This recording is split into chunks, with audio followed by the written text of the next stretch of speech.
ఏపీలో వాహనదారులకు ప్రభుత్వం భారీ షాక్ ఇచ్చింది. ఇక రాష్ట్రంలో రోడ్డెక్కాలంటేనే భయపడేలా వాహనాలపై అదనంగా మరో 10% సెస్ పెంచేందుకు వీలుగా మోటారు వాహనాల చట్టంలో సవరణలు చేస్తూ బిల్లును అసెంబ్లీలో ప్రభుత్వం ప్రవేశపెట్టింది. దీంతో ఇప్పటికే పన్నులు, సెస్ల మోతతో సతమతమవుతున్న రాష్ట్ర వాహనదారులకు ఈ 10% సెస్ మరింత భారంగా మారబోతోంది. ప్రభుత్వం మాత్రం ఇది రహదారి భద్రత కోసమే అని చెబుతోంది. రహదారి ప్రమాదాల నివారణకు ప్రత్యేక నిధి ఏర్పాటు చేస్తూ ప్రభుత్వం తీసుకున్న నిర్ణయానికి అనుగుణంగా మోటారు వాహన పన్ను సవరణ బిల్లును ఇవాళ్ల అసెంబ్లీలో రవాణా శాఖ మంత్రి మండిపల్లి రాంప్రసాద్ రెడ్డి ప్రవేశపెట్టారు.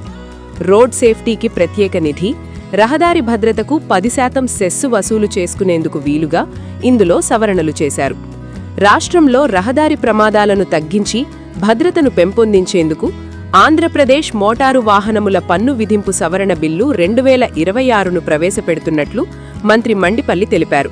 తాజా బిల్లు ప్రకారం రిజిస్ట్రేషన్ సమయంలో జీవితకాల పన్ను చెల్లించే వాహనాలపై 10% రహదారి భద్రతా సెస్సు కూడా విధించనున్నట్లు మంత్రి తెలిపారు.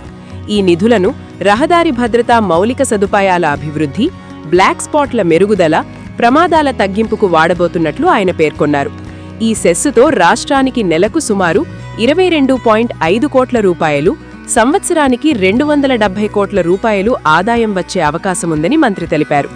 అయితే వాహనదారుల జేబులకు మాత్రం చిల్లుపడటం ఖాయంగా కనిపిస్తోంది.